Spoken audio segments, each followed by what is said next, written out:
Imaginez ceci. Demain, vous perdez tout ce que vous possédez.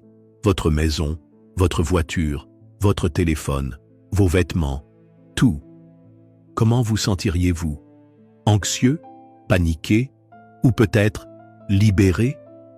Aujourd'hui, nous allons explorer comment le stoïcisme peut vous aider à vivre avec moins et pourquoi cela pourrait être la clé de votre bonheur. Regardez autour de vous.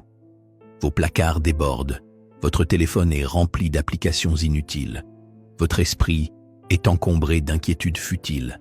Et pourtant, malgré tout ce que vous possédez, êtes-vous vraiment plus heureux?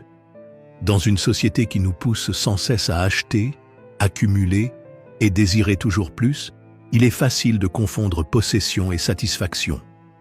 Nous courons après le dernier smartphone, la voiture la plus luxueuse, les tendances éphémères, croyant qu'elles nous apporteront le bonheur. Mais au fond, tout cela ne fait qu'alourdir notre quotidien et nous enfermer dans une prison invisible, celle de la surconsommation et de l'insatisfaction permanente. Et si nous avions tout faux? Et si, au lieu d'accumuler, nous apprenions à nous détacher? Et si la vraie richesse ne résidait pas dans ce que nous possédons, mais dans ce que nous sommes? C'est ici que le stoïcisme entre en jeu, nous offrant une alternative puissante, vivre avec moins pour être plus heureux.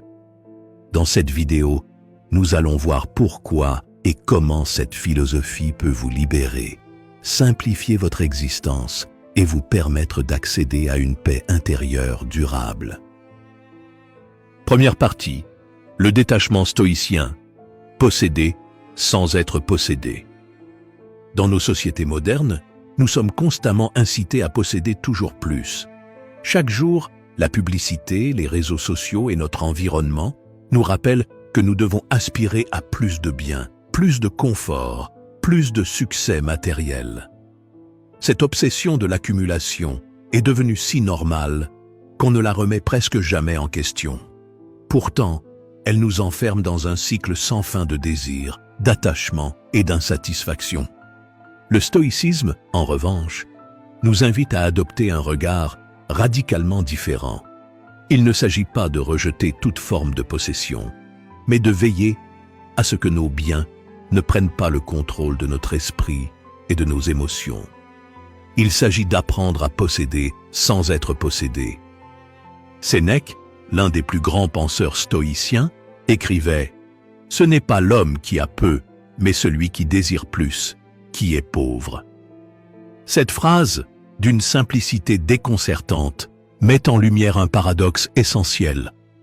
La pauvreté ne se définit pas par le manque d'objets ou de richesses matérielles, mais par une insatisfaction permanente. Combien de personnes vivent dans le confort, possédant des maisons spacieuses, des voitures luxueuses et des comptes en banque bien remplis, mais ressentent malgré tout une angoisse sourde, une peur constante de perdre ce qu'elles ont? A contrario, d'autres, ayant bien moins en termes de possession, expérimentent une sérénité profonde, simplement parce qu'ils ont appris à se détacher de la peur du manque. Le stoïcisme nous enseigne que la véritable richesse réside dans l'indépendance vis-à-vis des biens matériels. Ce n'est pas ce que nous possédons qui définit notre valeur, mais notre capacité à vivre librement, sans être enchaîné par la nécessité d'accumuler toujours plus. Dans notre culture moderne, nous avons tendance à croire que posséder nous donne du pouvoir. Une belle voiture, un appartement luxueux, des objets de valeur semblent nous conférer un certain statut, une place privilégiée dans la société. Pourtant, cette illusion est fragile. Dès que l'on fonde notre identité sur ce que nous possédons, nous devenons vulnérables. La peur de perdre nos biens peut devenir une source d'anxiété permanente.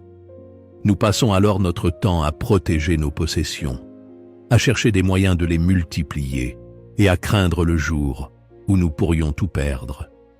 C'est là que le stoïcisme propose une alternative puissante. Apprendre à ne pas s'attacher à ce qui est hors de notre contrôle. Car au fond, tous les biens matériels sont éphémères. Ils peuvent être volés, détruits, ou simplement perdre leur valeur avec le temps. Miser son bonheur sur quelque chose d'aussi instable revient à construire une maison sur du sable. Épictète, autre grand maître du stoïcisme, enseignait à ses disciples une pratique essentielle. Lorsqu'on utilise ou possède quelque chose, il faut toujours se rappeler que cet objet ne nous appartient pas vraiment. Il s'agit de voir chaque possession comme un prêt temporaire de l'univers et non comme une extension de soi. Cette manière de penser permet de vivre avec des biens matériels sans en être esclave. Deuxième partie. Comment se libérer de l'attachement aux possessions? Apprendre à posséder sans être possédé ne signifie pas se débarrasser de tout ou mener une existence ascétique. Il s'agit plutôt d'adopter un état d'esprit détaché où l'on reconnaît que nos possessions sont des outils et non des sources de bonheur absolu. Observer son attachement. Avant toute chose, il est essentiel de prendre conscience de notre relation aux objets. Pour cela, on peut se poser quelques questions simples. Pourquoi est-ce que je tiens tant à cet objet? Est-ce qu'il répond à un besoin réel ou à une peur? Qu'est-ce qui changerait réellement dans ma vie si je ne l'avais plus? Cet exercice de réflexion nous aide à voir que beaucoup de nos possessions ne nous sont pas réellement indispensables. Elles sont souvent là pour combler des insécurités ou des désirs passagers. Pratiquer la perte imaginaire. Une technique stoïcienne puissante consiste à imaginer régulièrement la perte de nos biens. Cela ne signifie pas devenir pessimiste, mais plutôt s'entraîner à accepter l'impermanence des choses. Par exemple, fermez les yeux et imaginez que demain, vous perdez votre téléphone, votre voiture ou tout autre objet auquel vous êtes attaché. Comment réagiriez-vous? Quelle serait votre émotion principale? Si une forte anxiété surgit, cela signifie probablement que vous avez trop d'attachement à cet objet. Cette pratique a un double effet. D'une part, elle nous prépare mentalement aux aléas de la vie, et d'autre part, elle nous permet de relativiser notre rapport aux biens matériels. Expérimenter la privation temporaire. Un autre moyen d'éduquer son esprit au détachement est de volontairement se priver, de temps en temps, d'un confort auquel nous sommes habitués. Les stoïciens, y compris Sénèque, pratiquaient ce que l'on pourrait appeler aujourd'hui des défis de simplicité volontaire. Ils s'habillaient parfois avec des vêtements modestes, dormaient sur un sol dur ou mangeaient des repas frugaux, même s'ils avaient les moyens de vivre dans le luxe. L'idée n'est pas de s'infliger des souffrances inutiles, mais de tester notre capacité à vivre sans, en réalisant que l'on peut être tout aussi bien, voire mieux, sans certains biens. Nous apprenons à ne plus en dépendre émotionnellement. Se rappeler que nous sommes de passage. L'une des vérités les plus libératrices du stoïcisme est la conscience de notre propre mortalité. Nous sommes de passage sur cette terre, et aucun bien matériel ne nous accompagnera après notre mort. Plutôt que de passer notre vie à accumuler, ne vaudrait-il pas mieux nous concentrer sur ce qui a une réelle importance? Les relations, la sagesse, l'expérience, le développement de notre esprit. Voilà ce qui nous appartient véritablement et que personne ne peut nous enlever. Marc Aurèle rappelait souvent cette idée dans ses pensées pour moi-même. Tout ce qui est éphémère n'est qu'un simple flux d'événements et de perceptions. Ne t'attache à rien de ce qui peut disparaître d'un instant à l'autre. Cette prise de conscience permet de relativiser. Pourquoi s'accrocher à des choses matérielles quand on sait qu'elles ne sont qu'un souffle dans l'histoire de notre existence? Troisième partie. Redéfinir nos besoins et trouver le bonheur dans la simplicité. Nous vivons à une époque où nous avons accès à plus de biens et de services que jamais auparavant.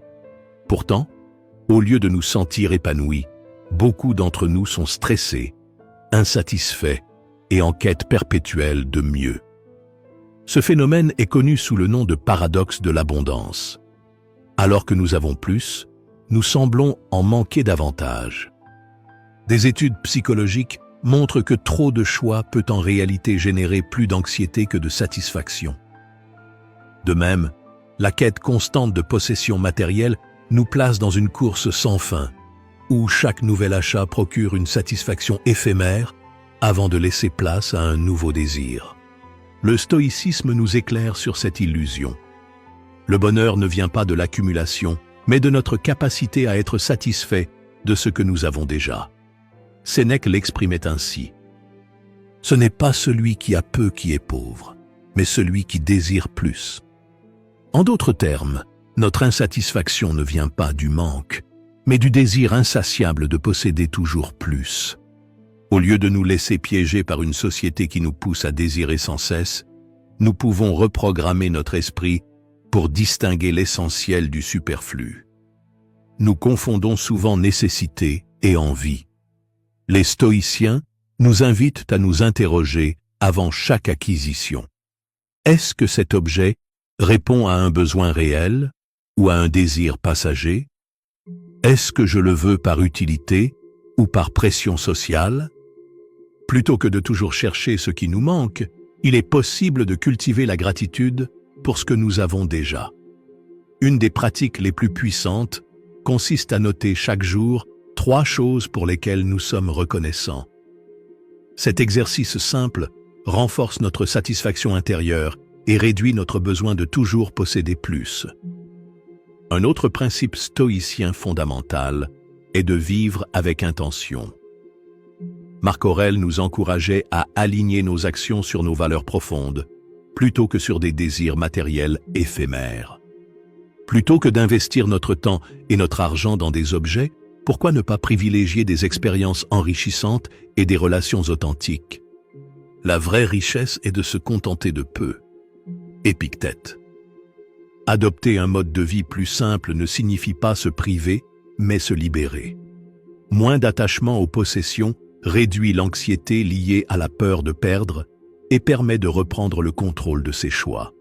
En réduisant notre dépendance aux biens matériels, nous retrouvons une plus grande liberté intérieure et un bien-être durable. Enfin, le stoïcisme nous enseigne une leçon essentielle. Le bonheur ne se trouve ni dans l'accumulation, ni dans le futur, mais ici et maintenant. Marc Aurèle nous rappelle: ne te laisse pas distraire par ce qui pourrait arriver demain. Concentre-toi sur ce que tu peux faire aujourd'hui pour vivre une vie vertueuse et épanouissante. Plutôt que de penser à ce qui nous manque, prenons un instant pour apprécier la richesse du présent. Respirez profondément, observez ce qui nous entoure, savourez un moment simple. Ces petits instants de pleine conscience sont la véritable clé du bonheur. Vivre avec moins ne signifie pas mener une vie austère, mais réapprendre à apprécier ce qui compte vraiment. Le stoïcisme ne nous demande pas de renoncer à tout confort, mais d'éviter d'être possédés par nos possessions. En redéfinissant nos besoins et en cultivant la gratitude, nous découvrons une richesse bien plus précieuse que n'importe quel bien matériel, celle d'une vie simple, libre et profondément épanouissante. 4e partie, vivre avec moins pour créer plus. Et si vivre avec moins n'était pas seulement une question de renoncement, mais une opportunité de créer plus de sens, plus de connexion, plus de contribution? Et si, en réduisant nos possessions, nous pouvions accéder à une forme d'abondance bien plus profonde et durable que celle que nous promet la société de consommation? Dans cette 4e partie, nous allons explorer une idée puissante.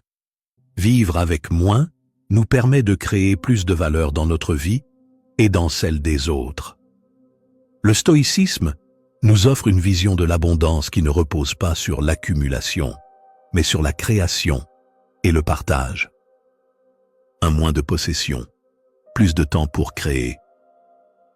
Lorsque nous accumulons des biens matériels, nous accumulons aussi des obligations. Entretenir, réparer, ranger, remplacer. Tout cela prend du temps que nous pourrions consacrer à des activités créatives, à nos passions ou à des projets qui ont du sens. Le stoïcisme nous invite à repenser notre rapport au temps. Comme le disait Sénèque, ce n'est pas que nous avons peu de temps, mais que nous en perdons beaucoup. En vivant avec moins, nous libérons du temps pour créer, que ce soit une œuvre d'art, une entreprise, ou simplement une vie plus alignée avec nos valeurs. Mais comment faire concrètement pour libérer ce temps précieux? Voici une pratique stoïcienne simple. Identifiez une possession qui vous prend du temps. Par exemple, une voiture coûteuse à entretenir ou un gadget qui nécessite beaucoup d'attention. Imaginez ce que vous pourriez créer si vous vous en débarrassiez. Ce petit exercice vous aidera à prendre conscience de ce qui vous encombre réellement et à faire des choix plus libérateurs. 2. Moins de consommation, plus de contribution. Dans une société de consommation, nous sommes souvent poussés à prendre, à accumuler, à posséder. Mais le stoïcisme nous invite à inverser cette tendance. Plutôt que de chercher à obtenir, nous pouvons choisir de donner. Moins de consommation signifie plus de ressources, temps, énergie, argent, à consacrer à des actions qui ont du sens. Que ce soit en aidant un proche, en soutenant une cause qui nous tient à cœur ou en partageant nos compétences, contribuer aux autres est une source profonde de satisfaction. Comme l'écrivait Marc Aurèle, « Ce que tu fais pour toi-même meurt avec toi. Ce que tu fais pour les autres reste immortel. » Et si vous commenciez dès aujourd'hui à contribuer davantage? Voici une pratique stoïcienne pour vous y aider. Chaque semaine, engagez-vous dans une action de contribution, aussi petite soit-elle. Cela peut être un don, un acte de gentillesse, ou simplement du temps offert à quelqu'un dans le besoin. Vous verrez rapidement comment ces petits gestes peuvent transformer votre rapport aux autres et à vous-même. 3. Moins de distractions, plus de connexion à soi. Les possessions matérielles ne sont pas les seules à nous encombrer. Les distractions numériques, les réseaux sociaux et les obligations superflues peuvent aussi nous éloigner de nous-mêmes. Combien de fois avons-nous préféré scroller sur notre téléphone plutôt que de prendre un moment pour réfléchir, méditer ou simplement être présent à nous-mêmes? Vivre avec moins, c'est aussi choisir de réduire ces distractions pour retrouver une connexion profonde à soi. Le stoïcisme nous rappelle que la véritable richesse réside dans notre capacité à nous connaître, à nous comprendre et à vivre en alignement avec nos valeurs. Comment retrouver cette connexion à soi dans un monde si bruyant? Voici une pratique stoïcienne pour vous guider. Chaque jour, prenez 10 minutes pour vous reconnecter à vous-même, que ce soit par la méditation, la journalisation ou simplement en vous asseyant en silence. Observez comment cela transforme votre rapport à vous-même et au monde. Ces moments de calme sont des oasis dans le tumulte du quotidien. 4. Moins de possessions, plus de résilience. Lorsque nous dépendons trop de nos possessions, nous devenons vulnérables. La peur de perdre nos biens peut devenir une source d'anxiété permanente. Mais lorsque nous apprenons à vivre avec moins, nous développons une résilience qui nous permet de faire face aux aléas de la vie avec sérénité. Le stoïcisme nous enseigne que la véritable force ne réside pas dans ce que nous possédons, mais dans notre capacité à nous adapter et à rester sereins face à l'impermanence. Comme le disait Épictète, ce n'est pas ce qui t'arrive, mais comment tu réagis qui importe. Comment développer cette résilience au quotidien? Voici une pratique stoïcienne pour vous y entraîner. Imaginez que vous perdez une possession à laquelle vous tenez. Comment réagiriez-vous? Que feriez-vous pour vous adapter? Cet exercice vous aide à développer votre résilience et à vous préparer mentalement aux imprévus de la vie.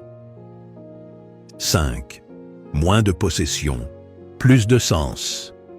Enfin, vivre avec moins nous invite à redéfinir ce qui a vraiment du sens dans notre vie. Lorsque nous ne sommes plus obsédés par l'accumulation, nous pouvons nous concentrer sur ce qui compte vraiment, nos valeurs, nos passions, notre contribution au monde. Le stoïcisme nous enseigne que le bonheur ne se trouve pas dans ce que nous possédons, mais dans la manière dont nous choisissons de vivre. Comme le disait Épictète, la richesse est dans l'âme, pas dans les possessions. En vivant avec moins, nous créons un espace pour une vie plus alignée avec nos valeurs et plus riche de sens. Comment donner plus de sens à votre vie dès aujourd'hui? Voici une pratique stoïcienne pour vous inspirer. Prenez le temps de réfléchir à ce qui a vraiment du sens pour vous. Quelles sont vos valeurs profondes? Comment pouvez-vous aligner vos actions sur ces valeurs? Ces questions simples peuvent vous guider vers une vie plus épanouissante. Finalement, vivre avec moins n'est pas une contrainte, mais une libération. Ce n'est pas une question de privation, mais de recentrage sur l'essentiel. En nous détachant de la quête infinie de possession, nous retrouvons une liberté intérieure, une sérénité durable et un véritable épanouissement. Le stoïcisme nous rappelle une vérité fondamentale. Le bonheur ne se trouve pas dans ce que nous possédons, mais dans la manière dont nous choisissons de vivre. Moins d'attachement matériel, c'est plus d'espace pour la paix intérieure, plus de temps pour ce qui compte vraiment et plus de clarté pour avancer sans être alourdi par des désirs inutiles. Je vous lance un défi. Pendant les 10 prochains jours, choisissez une chose dont vous pensez ne pas pouvoir vous passer, que ce soit votre téléphone, votre café du matin ou une habitude coûteuse, et essayez de vivre sans. Observez comment cela transforme votre état d'esprit, votre rapport aux objets et votre sentiment de liberté. Partagez votre expérience en commentaire, car c'est en partageant nos découvertes que nous inspirons les autres à faire de même. Alors, posez-vous cette question. Et si, au lieu d'accumuler, vous appreniez à apprécier ce qui est déjà là? Peut-être que le bonheur que vous cherchez ne se trouve pas dans ce que vous pourriez posséder demain, mais dans ce que vous savez apprécier aujourd'hui. Si cette vidéo vous a inspiré, laissez un commentaire avec le mantra du jour. Je choisis de vivre avec moins pour être plus heureux. Aujourd'hui, je me libère du superflu et je me concentre sur l'essentiel. Pour marquer votre engagement à vivre une vie plus simple et plus heureuse. Merci d'avoir suivi cette exploration du stoïcisme et à très bientôt pour de nouvelles aventures philosophiques.